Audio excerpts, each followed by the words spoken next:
Alors, la cavalerie arrive, les renforts ne sont pas très loin, la vaccination commence, mais tranquillement, il faut le dire, la semaine prochaine au Canada. José Legault, Chantal Hébert, Christian Dufour, bonsoir.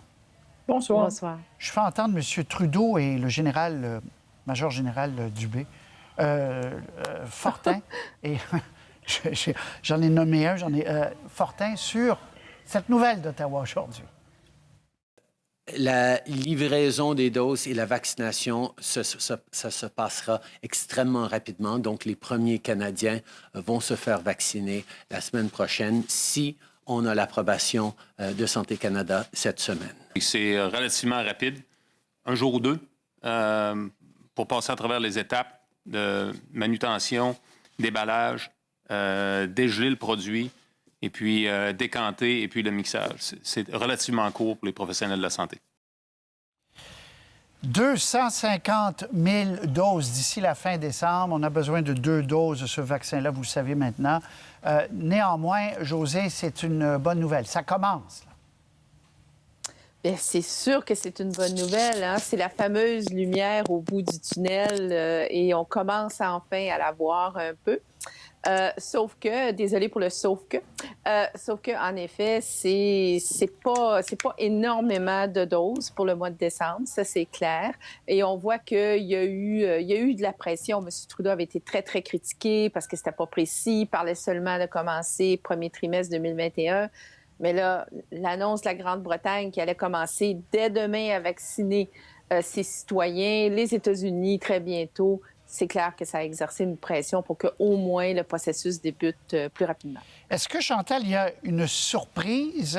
Dans quelle mesure? Je lisais ça aujourd'hui. Ah, c'est une surprise parce qu'on nous avait préparé à la possibilité que ça ne commence qu'après le 1er janvier. Surprise ou pas? La surprise, c'est que le gouvernement Trudeau, qui avait plutôt l'habitude de promettre beaucoup et de livrer peu, a l'air d'avoir renversé sa façon d'agir pour les vaccins, c'est-à-dire de promettre peu et de livrer un peu plus. Alors, ça ne changera pas le monde. C'est néanmoins une répétition générale certainement utile pour les forces armées, pour les provinces, de voir comment on fonctionne pour déployer, parce que c'est une chose de recevoir des livraisons, c'en est une autre de les administrer de façon cohérente. On s'en va quelque part. Pour M. Trudeau, je pense qu'aujourd'hui, c'était une annonce politique importante vis-à-vis de l'opposition. On n'échappera pas à l'hiver, néanmoins. Et je pense que ça, c'est l'autre chose que les gouvernements essaient de dire aujourd'hui. Oui, c'est une bonne nouvelle. Il n'y avait pas de vaccin il y a 9 mois. Mais ça ne veut pas dire qu'on ne passera pas un hiver difficile. Oui, parce qu'on les sent, M. Dubé, qu'on va entendre plus tard au Québec, là, qui est extrêmement inquiet parce que dans les hôpitaux, on recommence à faire du délestage de manière importante. On reporte des opérations, on reporte des rendez-vous.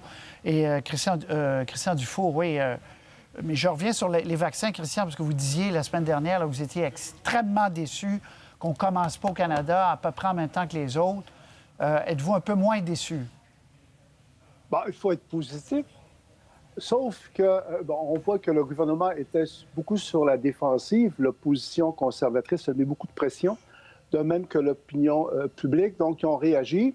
Ce que j'ai retenu, en fait, de ce que dit M. Trudeau aujourd'hui, c'est dès la semaine prochaine, dès la semaine prochaine, dès la semaine prochaine. On veut avoir des images de Canadiens qui, dès la semaine prochaine, si c'est approuvé, vont se faire vacciner. Mais bien franchement, quand on regarde le nombre de vaccins, 250 000 vaccins, là, c'est une goutte dans un océan. C'est difficile de ne pas penser, je m'excuse d'être négatif, que c'est peut-être une opération de poudre aux yeux. L'avenir nous le dira, là.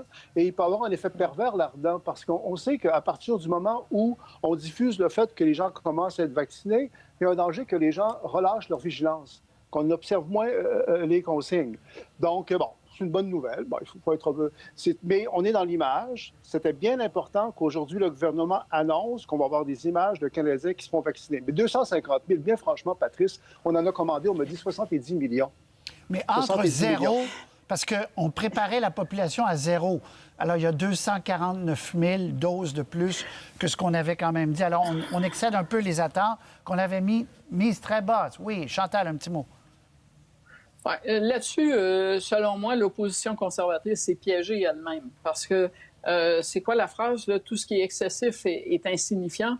À force de dire le Canada, et encore aujourd'hui, là, c'est très mauvaise nouvelle, triste journée, mais à force de dire le Canada va être le dernier pays sur la planète, bien, évidemment, là, on se situe tellement à l'extérieur et on se situe la barre tellement basse que Justin Trudeau, avec 200 000 à 300 000 doses en décembre, symboliquement, réussit à prendre à peu près toutes les manchettes.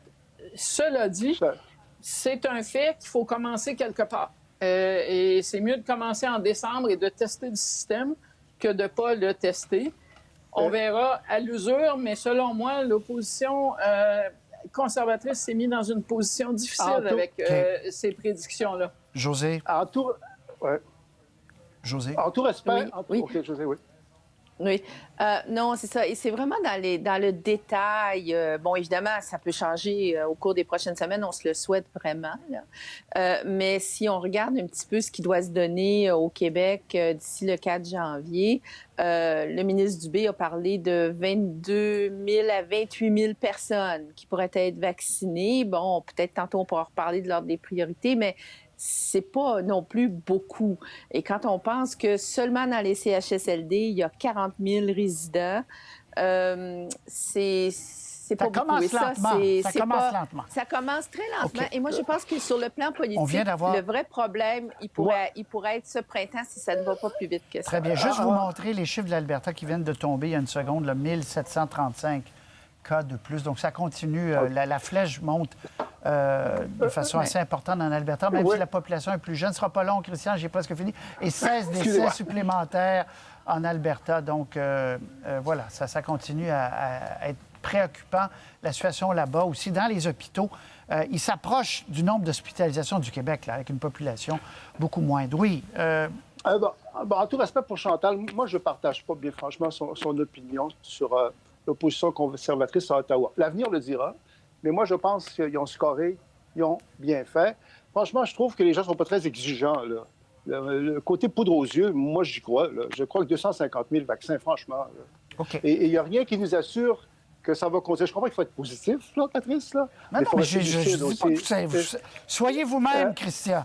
Je vous demande pas d'être différent. Ce que je veux dire, c'est que moi, ça m'a irrité de voir Justin Trudeau, qui est un maître de l'image, aujourd'hui manipuler l'image beaucoup.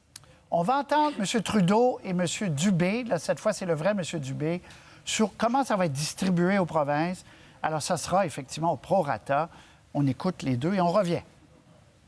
La distribution de vaccins sera faite per capita à travers le pays pour chaque province. Les provinces, eux, vont fonctionner à l'intérieur du cadre qui a été établi par rapport aux populations prioritaires. Mais il faut se souvenir aussi qu'on n'est qu'au tout début d'un processus de distribution qui va voir des millions de vaccins distribués aux Canadiens dans les mois à venir. La première chose que je veux souligner, c'est que le Québec est prêt à commencer à vacciner dès que nous recevrons les premières doses. Nous avons déjà identifié au cours des derniers jours avec Pfizer 20 sites de vaccination au Québec. On a déjà vacciné plus de 1,1 million de personnes contre la grippe. 1,1 million de personnes vaccinées en un mois, ça démontre que nous sommes capables de prendre du volume.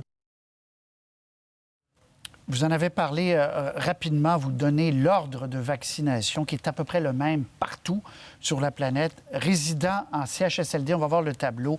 Là, c'est les chiffres pour le Québec, là, mais il y en a 40 000. Les travailleurs du réseau de la santé et des services sociaux, 325 000. Personnes vivant à RPA, les résidences personnes âgées, 136 000. Quatrièmement, les résidents dans les communautés isolées, éloignées. On espère que ce sera le vaccin de Moderna à ce moment-là, qui est moins difficile à faire voyager. Et autre tableau, et là, c'est une cascade, là, évidemment, on aura compris. Cinquièmement, les personnes âgées de 80 ans et plus, 70, 79 ans, 60, 69 ans, et tout dernier. Le premier tableau, on pense arriver d'ici la fin mars. Deuxième tableau, bien là, ça va prendre certainement plusieurs mois. Alors, voilà pour les données précises. Vous disiez, Christian, les conservateurs ont, je reprends votre expression, scoré. Chantal, vous pensez, vous, qu'ils ont exagéré sur la question du vaccin, qu'il faut presque qu'ils souhaitent que ça aille mal parce que si ça va bien, ils vont se discréditer. Je crois pas vraiment que M. O'Toole s'assoie chez lui en souhaitant que ça aille mal, mais même des conseillers, je vous cite Andrew McDougall, là, un ancien conseiller de Stephen Harper, qui leur suggérait vendredi de se lancer sur d'autres secteurs que la critique de la gestion de la pandémie parce qu'ils ne scorent pas là-dessus. Et je vous donne un exemple parce que pour compter des points, il faut quand même que ça se mesure quelque part. M. O'Toole, depuis 100 jours, un peu plus maintenant, n'a pas fait bouger d'un iota remarquable l'aiguille des sondages. Sur les vaccins, une partie de son problème, d'abord, c'est que pour l'instant, les Canadiens sont moins pressés que lui, c'est-à-dire, et je pense que c'est votre sondage qui le montrait, qui sont prêts quand même à donner la chance aux coureurs dans un premier temps, ce qui est logique, parce que si Justin Trudeau, son opération de vaccin, se casse la figure au cours des 3 prochains mois, on va le savoir, hein? Et il va payer le prix pour ça. C'est pas nécessaire d'écrire le script avant parce que le script va s'écrire tout seul. Mais le problème de M. O'Toole, c'est que pendant ce temps-là, il n'est pas en train de donner à son parti d'autres sujets que la critique du gouvernement. Et très franchement, il avait promis de se présenter comme un gouvernement en attente. Je vous demande, ça fait 100 jours qu'il est là. Dites-moi, c'est quoi la différence entre Erin O'Toole et Andrew Scheer dans ce que vous avez entendu? Est-ce que vous pouvez prendre le nom d'Andrew Scheer, le mettre partout où il y a des papiers sur Erin O'Toole depuis 2 mois? Si vous ne pouvez pas, ça voudrait dire qu'il a fait sa marque sur 100 jours, mais je vous mets au défi de trouver comment. José, il a pris du temps, mais aujourd'hui, finalement, il l'a fait. Il s'est distancé de la pétition de Derek Sloan, son député, qui parle d'une expérimentation humaine pour ce qui est de la vaccination. Alors là, il y en a comme plein son assiette. Au début, ça avait bien commencé. On a l'impression peut-être que c'est plus difficile. Ça, c'est Derek Sloan qu'on voit avec sa pétition sur les contre. Oui, très critique envers la vaccination. José. Oui, parce qu'on est aussi beaucoup dans l'image. Hein? On parle beaucoup de l'image de M. Trudeau, mais M. O'Toole aussi, c'était beaucoup l'image au début, bilingue, plus sympathique, souriant, pro-vie, etc. Mais il a le parti qu'il a quand même. Et il a un parti politique où la droite dure, là, héritée de l'Alliance canadienne et de l'époque Harper, est encore très, très, très présente. Donc, ça fait partie de... Ça fait partie de son assiette. Et moi, je pense que pour ce qui est Erin O'Toole, je pense qu'il faut attendre la campagne électorale pour voir un petit peu s'il va finalement se révéler ou pas. Mais Patrice, est-ce que vous me permettez d'ouvrir une parenthèse? Bien sûr, je vous permets, José. Merci. Sur l'ordre de priorité tout à l'heure, parce que tout le monde mentionne le rang 1, parce que ce sont des rangs. Hein? Alors, rang 1, ce sont les résidents en CHSLD, mais il y a aussi les résidents en ressources intermédiaires et en ressources de type familial, les fameuses RI-RTF. Ça, c'est 16 000 personnes au Québec. Ce sont principalement des personnes handicapées, intellectuellement ou physiques. Donc, ça fait quand même... Tout ça va commander pas mal plus de doses que ce que M. Trudeau a annoncé. Là. Oui. Les gens qui aiment les chiffres, on revoit le tableau, l'ordre de priorité.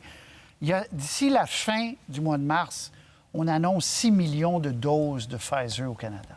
Ça, c'est 3 millions de personnes.